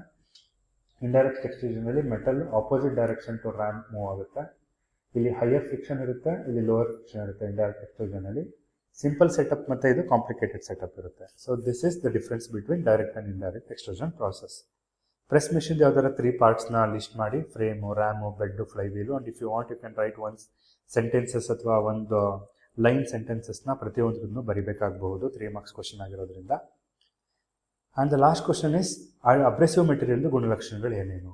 ಅಬ್ರೆಸಿವ್ ಮೆಟೀರಿಯಲ್ಲು ಕಟ್ ಮಾಡಬೇಕಾಗಿರೋದ್ರಿಂದ ಸ್ಮಾಲ್ ಪಾರ್ಟಿಕಲ್ಸ್ನ ಹೈ ಹಾರ್ಡ್ನೆಸ್ ಇರಬೇಕು, ವೇರ್ ರೆಸಿಸ್ಟೆನ್ಸ್ ಇರಬೇಕು, ಟಫ್ ಆಗಿರಬೇಕು ಮತ್ತು thermally it should be very stable ಆಗಿರಬೇಕು. ಥರ್ಮಲ್ ಆಗಿ ಅಂದರೆ ಹೀಟ್ನ ತಡ್ಕೊಳ್ಳುವಂತಹ ಕೆಪಾಸಿಟಿ ಇರಬೇಕು. ಇಷ್ಟು ಗುಣಲಕ್ಷಣಗಳು ಅಬ್ರೆಸಿವ್ ಮೆಟೀರಿಯಲ್ಸಲ್ಲಿ ಇರಬೇಕು. ಸೊ 3 ಮಾರ್ಕ್ಸ್ ಕ್ವಶನ್ ಮುಗಿದಿದೆ. ಇಲ್ಲೂ ಕೂಡ ಯಾವುದೇ ಡೌಟ್ಸ್ ಇಲ್ಲ ಅಂತ ಅನ್ಕೋತೀನಿ. ನಿಮ್ಗೆ ಯಾವುದೇ ಡೌಟ್ಸ್ ಇದ್ದರೂ ಯಾವುದೇ point of time you can leave me a comment. I am happy to answer. ಅಥವಾ ಯಾವುದೇ ಕ್ವಶನ್ ಗೊತ್ತಿಲ್ಲ ಅಂದರೂ ಅದನ್ನು ನೀವು ಕಮೆಂಟ್ ಬಾಕ್ಸಲ್ಲಿ ಹಾಕ್ಬೋದು, ಆ ಕ್ವಶನ್ಗೆ ನಾನು ಆನ್ಸರ್ ಮಾಡ್ತೀನಿ.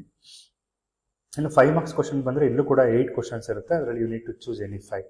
ನೋಡಿ, BCC, FCC, HCP ಕ್ರಿಸ್ಟಲ್ ಮಧ್ಯೆ ಇರುವಂತಹ ಡಿಫ್ರೆನ್ಸು, ಅದಾದಮೇಲೆ CVD ಅನ್ನೋದ್ರ ಬಗ್ಗೆ ಕೇಳಿದ್ದಾರೆ, ಅದನ್ನು ಎಕ್ಸ್ಪ್ಲೈನ್ ಮಾಡಿ ಅಂತ. SMA ಅಂದರೆ ಏನು, ಅದ್ರ ಯೂನಿಕ್ ಪ್ರಾಪರ್ಟಿ ಏನು, ಮತ್ತು ಯಾವುದಾದ್ರು 2 ಅಪ್ಲಿಕೇಶನ್ ಕೇಳಿದ್ದಾರೆ.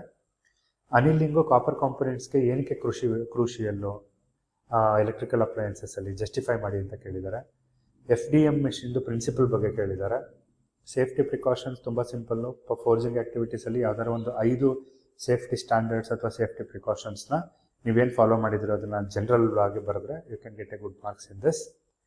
ಎನಿ 2 ಶೀಟ್ ಮೆಟಲ್ ಆಪರೇಷನ್ಸ್ನ you can easily able to figure out, punching and blanking, ಆ ಥರ ಯಾವ್ದಾದ್ರು 2 ಶೀಟ್ ಮೆಟಲ್ ಆಪರೇಷನ್ ಎಕ್ಸ್ಪ್ಲೈನ್ ಮಾಡಿ ಅಂತ ಹೇಳಿದ್ದಾರೆ. Similarly polishing and coating operations ಕೂಡ ಎಕ್ಸ್ಪ್ಲೈನ್ ಮಾಡಿ ಅಂತ ಹೇಳಿದ್ದಾರೆ. ಸೊ ಹಾಗಾಗಿ ಇಲ್ಲಿ ಇದು ಕೂಡ ಈಸಿಯಾಗಿ ಸ್ಕೋರ್ ಮಾಡ್ಬೋದು. 8ರಲ್ಲಿ 5 ಕ್ವಶನ್ನ ಚೂಸ್ ಮಾಡ್ಬೋದು. ಸೊ ನಾನು ಇಲ್ಲಿ ತುಂಬ ಸಿಂಪಲ್ ಕಂಪ್ಯಾರಿಸನ್ ಕೊಟ್ಟಿದ್ದೀನಿ. You can write the number of atoms also and the coordination number of FCC and HCP and BCC also. So BCCಲಿ 8 atoms at corners, 1 at centre ಇರುತ್ತೆ. ಸೊ ಟೋಟಲ್ ಎಷ್ಟು atoms ಇರುತ್ತೆ ಎಲ್ಲ share ಆಗಿರೋದ್ರಿಂದ total 2 atoms ಬರುತ್ತೆ. ಇನ್ನು coordination number 8 ಇರುತ್ತೆ. Similarly FCCಲಿ atoms 8 ಕಾರ್ನರ್ಸಲ್ಲೂ ಇರುತ್ತೆ, ಪ್ಲಸ್ 6 ಫೇಸ್ ಸೆಂಟರ್ಸಲ್ಲೂ ಇರುತ್ತೆ. ಅಲ್ಲೂ ಕೂಡ 3 + 1 4 ಆಟಮ್ಸ್ ಟೋಟಲ್ ಆಟಮ್ಸ್ ಬರುತ್ತೆ. 12 ಕೋಆರ್ಡಿನೇಷನ್ ನಂಬರ್ ಇರುತ್ತೆ. ಇನ್ನು ಹೆಕ್ಸಾಗನಲ್ ಲೇಯರಲ್ಲಿ ಇದು AB ಸ್ಟ್ಯಾಕಿಂಗ್ ಆಗೋದ್ರಿಂದ ಇಲ್ಲಿ 12 ಕೋಆರ್ಡಿನೇಷನ್ ನಂಬರ್ ಬರುತ್ತೆ. ಆ ಥರ ನೀವು ಎಕ್ಸಾಮಲ್ಲಿ ಬರಿಬೇಕಾಗುತ್ತೆ ಫಾರ್ 5 ಮಾರ್ಕ್ಸ್. CVD ಬಗ್ಗೆ ಕೇಳಿದ್ದಾರೆ. As the name indicates, here the solid coating is deposited on the work piece through chemical reaction ಆಗಿ ವೇಪರ್ ಮುಖಾಂತರ ಏನು ವರ್ಕ್ ಪೀಸ್ ಮೇಲೆ ಕೋಟ್ ಆಗುವಂತಹ ಟೆಕ್ನಿಕ್ಗೆ CVD ಅಂತ ಕರಿತೀವಿ. ಇನ್ನು ಸ್ಟೆಪ್ಸಿಗೆ ಬಂದರೆ ಫಸ್ಟು ರಿಯಾಕ್ಟಿವ್ ಗ್ಯಾಸಸ್ ಆ್ಯಡ್ ಮಾಡಬೇಕು.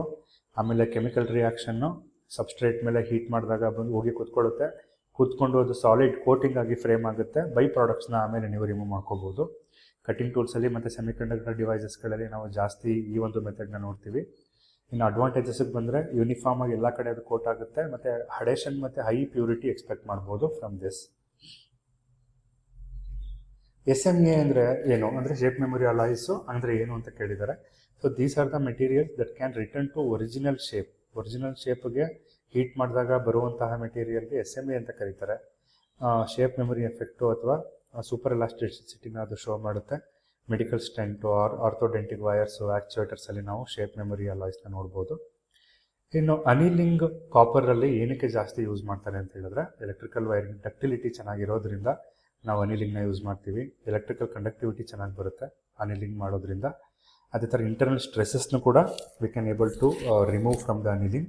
ಅಲ್ಲಿ ಯಾವುದೇ ಥರ ಕ್ರ್ಯಾಕಿಂಗ್ ಆಗದೇ ಇರೋ ಥರ ಅದು ಬೆಂಡಿಂಗ್ ಮಾಡಬೇಕಾದ್ರೆ ಕಾಪಾಡುತ್ತೆ. ಹಾಗಾಗಿ ಎಲೆಕ್ಟ್ರಿಕಲ್ ಯೂಸಸಲ್ಲಿ ಬರುವಂತಹ ವೈರ್ಸ್ಗೆ ಅನಿಲಿಂಗ್ ಅನ್ನೋದು ಬೆಸ್ಟ್ ಸೂಟಬಲ್ ಅಂತ ಹೇಳ್ಬೋದು. ನೆಕ್ಸ್ಟು ಪ್ರಿನ್ಸಿಪಲ್ ಆಫ್ FDM ಬರೀಬೇಕಾದ್ರೆ you can write a simple diagram. ಅಲ್ಲಿ ಏನಿರುತ್ತೆ, ಎಕ್ಸ್ಟ್ರೂಡರ್ ಇರುತ್ತೆ, ನಾಜಲ್ ಇರುತ್ತೆ, ಮತ್ತು ಕೆಳಗಡೆ ಒಂದು ಬಿಲ್ಡ್ ಪ್ಲೇಟು ಮತ್ತು ಬಿಲ್ಡ್ ಆಗ್ತಿರುವಂಥದ್ದು, XY ಡೈರೆಕ್ಷನ್ಸು ಮತ್ತು ಫಿಲಮೆಂಟ್ ತೋರಿಸಿ you can write the principle of FDM machine. First ಮೆಟೀರಿಯಲ್ನ ಹೀಟ್ ಮಾಡ್ತಾರೆ, ಅದನ್ನು ನಾಜಲಲ್ಲಿ ಏನು G ಕೋಡ್ ಇರುತ್ತಲ್ಲ ಆ ಪ್ರಕಾರ ಅದು ನಾಜಲ್ ಮೂವ್ ಆಗುತ್ತೆ ಅಂದರೆ ಎಕ್ಸ್ಟ್ರೂಡರು ನಿಮಗೆ ಲೇಯರ್ ಬಿಲ್ಡ್ ಆಗುತ್ತೆ. CAD ಮಾಡಲ್ ಯಾವ ಥರ ಮಾಡಿರ್ತಾರೆ ಆ ಥರ ನಿಮಗೆ ಕಾಂಪೊನೆಂಟು ರೆಡಿ ಆಗುತ್ತೆ. ಸೊ ಮೆಟೀರಿಯಲ್ಲು PLA ಮತ್ತು ABS ಯೂಸ್ ಮಾಡ್ತಾರೆ. ತುಂಬ ಲೋ ಕಾಸ್ಟ್ ಮತ್ತು ಈಸಿ ಆಪ್ರೇಷನ್ ಅಂತಲೂ ಕೂಡ ಹೇಳ್ಬೋದು.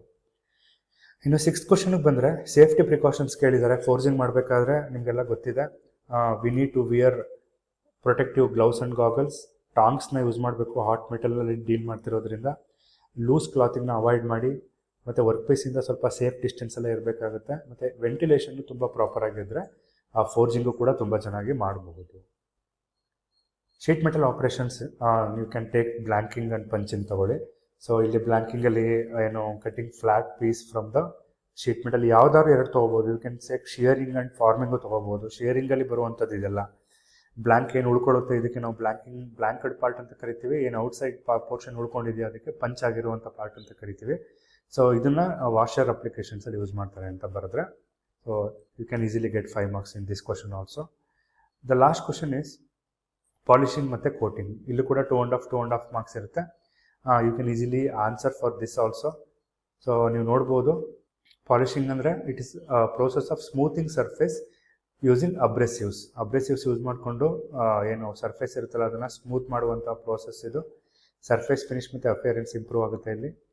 ಕೋಟಿಂಗ್ ಅಂದರೆ ಒಂದು ಪ್ರೊಟೆಕ್ಟಿವ್ ಲೇಯರ್ನ ಜನರೇಟ್ ಮಾಡುವಂಥದ್ದು. ಇಲ್ಲಿ ಕರೋಷನ್ ಮತ್ತು ಡ್ಯೂರಬಿಲಿಟಿನ ಇನ್ಕ್ರೀಸ್ ಮಾಡೋದಕ್ಕೆ ನಾವು ಪಾಲಿಶಿಂಗ್ ಮತ್ತು ಕೋಟಿಂಗ್ನ ಯೂಸ್ ಮಾಡ್ತೀವಿ. 10 ಮಾರ್ಕ್ಸ್ ಕ್ವಶನ್ಗೆ ಬಂದರೆ we have 5 different questions. You need to take any 3 from this and you need to expand your answer for 10 marks ಬರೋ ಥರ ನೋಡ್ಕೋಬೇಕಾಗುತ್ತೆ. ಫಸ್ಟ್ ಕ್ವಶನ್ ನೋಡೋದಾದರೆ, ಯಾವ ಒಂದು ಹೀಟ್ ಟ್ರೀಟ್ಮೆಂಟ್ ಪ್ರೋಸೆಸ್ಸು ಶಾಫ್ಟ್ಸಲ್ಲಿ ಯೂಸ್ ಮಾಡ್ತಾರೆ? ಅದು ಶಾಫ್ಟ್ಸಲ್ಲಿ ನಿಮ್ಗೆ ಗೊತ್ತಿದೆ, ಹಾರ್ಡ್ ಸರ್ಫೇಸ್ ಮತ್ತು ಟಫ್ ಆಗಿರೋ ಕೋರ್ ಬೇಕು, ಮತ್ತು ಅದರದ್ದು ಪ್ರೋಸೆಸ್ಸು, ಪ್ರಿನ್ಸಿಪಲ್, ಬೆನಿಫಿಟ್ಸ್ ಎಲ್ಲ ಎಕ್ಸ್ಪ್ಲೈನ್ ಮಾಡಿ ಅಂತ ಕೇಳಿದ್ದಾರೆ. ಇನ್ನು ಕ್ಯಾಸ್ಟಿಂಗ್ದು ಕಾಮನ್ ಡಿಫೆಕ್ಟ್ಸ್ನ ಐಡೆಂಟಿಫೈ ಮಾಡಿ ಅದನ್ನು ಹೆಂಗೆ ಪ್ರಿವೆಂಟ್ ಮಾಡೋದು ಅಂತ ಒಂದು ಕ್ವಶನ್ ಇದೆ. ವಾಷರ್ನ ಪ್ರೊಡ್ಯೂಸ್ ಮಾಡ್ಬೇಕಾದ್ರೆ ಯಾವ ಪ್ರೆಸ್ ಆಪ್ರೇಷನ್ನ ಯೂಸ್ ಮಾಡ್ತೀರಾ ಅಂತ ಇದೆ. ಟ್ವಿಸ್ಟಿಲ್ ನಾಮನ್ಕ್ಲೇಚರ್ ಬಗ್ಗೆ ಎಕ್ಸ್ಪ್ಲೈನ್ ಮಾಡಿ ಅಂತ ಇದೆ. ಮಿಲ್ಲಿಂಗ್ ಮಿಷಿನ್ ಕ್ಲಾಸಿಫಿಕೇಷನ್ ಎಕ್ಸ್ಪ್ಲೈನ್ ಮಾಡಿ, ಮತ್ತು ಯಾವ ಒಂದು ಮಿಲ್ಲಿಂಗ್ ಮಿಷಿನ್ನು ಲಾರ್ಜ್ ವರ್ಕ್ ಪೀಸಸ್ಗೆ ಯೂಸ್ ಮಾಡ್ತಾರೆ, ಅದನ್ನು ಯಾಕೆ ಅಂತ ಕೂಡ ಬರೀಬೇಕಾಗುತ್ತೆ. ಸೊ ಫಸ್ಟ್ ಕ್ವಶನ್ ತೊಗೊಳ್ಳೋದಾದರೆ, ಶಾಫ್ಟ್ಸ್ನ ಹೀಟ್ ಟ್ರೀಟ್ಮೆಂಟ್ ಮಾಡೋದ್ರಿಂದ ಅಂದರೆ ಹಾರ್ಡ್ ಸರ್ಫೇಸ್, ಟಫ್ ಕೋರ್, ಒಳಗಡೆ ಇರೋದು ಟಫ್ ಇರಬೇಕು ಮತ್ತು ಮೇಲ್ಗಡೆ ಇರೋದು ಹಾರ್ಡ್ ಇರಬೇಕು. ಹಾಗಿದ್ದಾಗ ಫಸ್ಟು ನೀವು you need to adapt case hardening process. Hard surface ಬೇಕು ಅಂದರೆ ಕಾರ್ಬರೈಸಿಂಗ್ ಮಾಡಿ, ಫಸ್ಟು ಕಾರ್ಬನ್ನನ್ನು ಅದ್ರ ಮೇಲೆ ಡಿಫ್ಯೂಸ್ ಮಾಡಬೇಕು. ಔಟರ್ ಲೇಯರು ಟಫ್ ಆಗುತ್ತೆ, ಔಟರ್ ಲೇಯರ್ ಹಾರ್ಡ್ ಆಗುತ್ತೆ, ಇನ್ನರ್ ಲೇಯರ್ ಟಫ್ ಆಗುತ್ತೆ.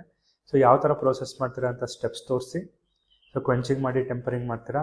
ಯಾಕೆ ಇದನ್ನು ಮಾಡ್ತೀರಾ ಅಂತ ಬೆನಿಫಿಟ್ಸ್ ಕೂಡ ಹೇಳ್ಬೋದು. ವೇರ್ ರೆಸಿಸ್ಟೆನ್ಸ್ ಚೆನ್ನಾಗಿ ಬರುತ್ತೆ, ಟಫ್ ಕೋರ್ ಚೆನ್ನಾಗಿರುತ್ತೆ, ಫೆಟಿಕ್ ಸ್ಟ್ರೆಂತ್ ತೊಗೊಳ್ತೀವಿ, ಮತ್ತು ಲಾಂಗರ್ ಸರ್ವಿಸ್ ಲೈಫ್ಗೆ ಇದು ಯೂಸ್ ಆಗುತ್ತೆ. ನಾವು ಡಿಫೆಕ್ಟ್ಸ್ ಕಡೆ ಬಂದರೆ you can write any 5 defects like blowhole, shrinkage cavity, cold shut, misrun, sand inclusion ಅಂತ ಬರಿಬೋದು. ಯಾಕೆ ಇದಾಗುತ್ತೆ ಅಂದರೆ ಗ್ಯಾಸ್ ಸೇರ್ಕೊಂಡಿರೋದ್ರಿಂದ, ಸಾಲಿಡಿಫಿಕೇಶನ್ ಸರಿಗಾಗದೇ ಇರೋದಕ್ಕೆ ಪ್ರಿವೆಂಟ್ ಅನ್ನೋದನ್ನು ಕೂಡ ವೆಲ್ಡಿಂಗ್ ಕ್ಯಾಸ್ಟಿಂಗ್ ಚಾಪ್ಟ್ರಲ್ಲಿ ಹೇಳಿದ್ದೀನಿ. You can go back to that video and learn if you have any doubts. So washer making ಮಾಡಬೇಕಾದ್ರೆ ಬ್ಲ್ಯಾಂಕಿಂಗ್ ಮತ್ತು ಪಂಚಿಂಗ್ ಎರಡೂ ಆಪ್ರೇಷನ್ನು ಮಾಡಬೇಕಾಗುತ್ತೆ. ಔಟರ್ ಶೇಪ್ ಡಿಸ್ಕ್ನ ಬ್ಲ್ಯಾಂಕ್ ಮಾಡಿಕೊಂಡು ಆಮೇಲೆ ಅದರೊಳಗಡೆ ಹೋಲ್ನ ಪಂಚ್ ಮಾಡಿದ್ರೆ ವಾಷರ್ ಆಗುತ್ತೆ. ರೀಸನ್ ಬಂದು ಹೈ ಪ್ರೊಡಕ್ಷನ್ ರೇಟು, ಆ್ಯಕ್ಯುರೇಟು ಮತ್ತು ರಿಪೀಟಬಲ್ಲು, ಆಟೋಮೇಷನ್ಗೆ ಸೂಟಬಲ್ ಆಗುತ್ತೆ, ಲೋ ಕಾಸ್ಟ್ ಪರ್ ಯೂನಿಟ್ ಇರುತ್ತೆ. ಅದೇ ರೀಸನ್ಗೋಸ್ಕರ ಇದನ್ನು ಯೂಸ್ ಮಾಡ್ತಾರೆ. ಸಿಂಗಲ್ ಪಾಯಿಂಟ್ ಕಟಿಂಗ್ ಟೂಲ್ ಚಿತ್ರ ಬರೆದು ಆಲ್ ದ ಪಾರ್ಟ್ಸ್ನ ನೀವು ಲೇಬಲ್ ಮಾಡಿ, ಶ್ಯಾಂಕ್ ಅಂದರೆ ಏನು, ಫೇಸ್ ಅಂದರೆ ಏನು, ಫ್ಲ್ಯಾಂಕ್ ಅಂದರೆ ಏನು, ಕಟಿಂಗ್ ಎಡ್ಜಸ್ ಅಂದರೆ ಏನು, ಸೊ ಈ ಪಾರ್ಟ್ಸ್ನ ಲೇಬಲ್ ಮಾಡಿ ಯಾವ್ಯಾವ ಆ್ಯಂಗಲ್ಸ್ ಇಂಪಾರ್ಟೆಂಟ್ ಅಂತ ಬರೀರಿ. ಈ ಥರ ಇರೋದ್ರಿಂದ ಟೂಲ್ ಲೈಫ್ ಇನ್ಕ್ರೀಸ್ ಆಗುತ್ತೆ. ಅಂದರೆ ಆ್ಯಂಗಲ್ ಇರೋದ್ರಿಂದ ಅಥವಾ ಸ್ಟೆಪ್ ಇರೋದ್ರಿಂದ ಸರ್ಫೇಸ್ ಫಿನಿಶಿಂಗ್ ಇನ್ಕ್ರೀಸ್ ಆಗುತ್ತೆ, ಕಟಿಂಗ್ ಫೋರ್ಸ್ ರಿಡ್ಯೂಸ್ ಆಗುತ್ತೆ, ಮತ್ತು ಚಿಪ್ ಫ್ಲೋ ಸ್ಮೂತಾಗಿ ಆಗುತ್ತೆ ಅಂತಲೂ ಕೂಡ ಬರೀಬೋದು. ಇನ್ನು ಮಿಲ್ಲಿಂಗ್ ಮಿಷಿನ್ಗೆ ಬಂದರೆ you need to classify the milling machine first. ಯಾವ್ಯಾವ ಮಿಲ್ಲಿಂಗ್ ಮಿಷಿನ್ಸ್ ಇದೆ ಅಂತ ನೋಡಿ. ಫಸ್ಟು 5 ಮಾರ್ಕ್ಸ್ ಇರುತ್ತೆ. Horizontal milling machine, vertical, universal, CNC, special purpose ಅಂತ ಯಾವುದಾದ್ರೂ 5 ಬರೀಬೋದು. ಅದರಲ್ಲಿ ಲಾಂಗ್ ವರ್ಕ್ ಪೀಸಸ್ಗೆ ಅಥವಾ ಲಾರ್ಜ್ ವರ್ಕ್ ಪೀಸಸ್ಗೆ ಹಾರಿಜಾಂಟಲ್ ಮಿಲ್ಲಿಂಗ್ ಮಿಷಿನ್ ಅಂದರೆ ಅದಕ್ಕೊಂದು ಮಾರ್ಕ್ಸ್ ಕೊಟ್ಟಿರ್ತಾರೆ. You need to write the reason. Rigidity ಚೆನ್ನಾಗಿರುತ್ತೆ, ಸ್ಟೆಬಿಲಿಟಿ ಚೆನ್ನಾಗಿರುತ್ತೆ, it can handle heavy cuts, heavy ಲೋಡ್ನ ತಡೆಯುತ್ತೆ, ಮಲ್ಟಿಪಲ್ ಕಟರ್ಸ್ನ ಸೈಮಲ್ಟೇನಿಯಸ್ ಯೂಸ್ ಮಾಡ್ಬೋದು. ಈ ಥರ different reasons for horizontal milling machine choose ಮಾಡಿದ್ದೀರಾ ಅಂತ ಬರೆದ್ರೆ ದಿಸ್ ಇಸ್ ಸಫಿಷಿಯೆಂಟ್. ಸೊ ಇಷ್ಟು ಕೂಡ ನಿಮಗೆ ಮಾಡೆಲ್ ಕ್ವಶನ್ ಪೇಪರ್ 3 ಇದ್ದಿದ್ದು questions. Model question paper 1 and 2 similar type of question ಇತ್ತು, ಬಟ್ ಬೇರೆ ಕ್ವಶನ್ಸ್ ಇತ್ತು. You can ready for these questions and ಯಾವುದೇ ಕ್ವಶನ್ಸ್ ಕೊಟ್ಟರು ಅದಕ್ಕೆ ಅಟ್ಲೀಸ್ಟ್ ನೀವು ಟ್ರೈ ಮಾಡಿಕೊಂಡು ಎಕ್ಸಾಮ್ಗೆ ಹೋದರೆ you can able to easily succeed in your examination ಅಂತ ಹೇಳ್ತಾ, I wish you all the best for your examination. ಎಲ್ರಿಗೂ ವಿಶ್ ಮಾಡ್ತಿದ್ದೀನಿ. ಎಲ್ಲರೂ ಚೆನ್ನಾಗಿ ಮಾಡಿ ಎಕ್ಸಾಮ್ನ. CME 1 ಕೂಡ ಇನ್ನೊಂದ್ಸಲ ನಾನು ಇದೇ ಥರ ರಿಪೀಟ್ ಮಾಡಿ ಮಾಡೆಲ್ ಪೇಪರ್ನ ಸಾಲ್ವ್ ಮಾಡಿ ಹಾಕ್ತೀನಿ. ಅದನ್ನು ಕೂಡ ನೋಡಿ ಯಾರ್ಯಾರು ಫೇಲ್ ಆಗಿದ್ರು ಅವರು. ತುಂಬ ಸಿಂಪಲ್ ಆಗಿರುತ್ತೆ. And last year question paper ಕೂಡ ಸಾಲ್ವ್ ಮಾಡಿ ಹಾಕ್ತೀನಿ. ಸೊ ಥ್ಯಾಂಕ್ಸ್ ಫಾರ್ ಇಲ್ಲಿ ತನಕ ಸಪೋರ್ಟ್ ಮಾಡಿದ್ದಕ್ಕೆ.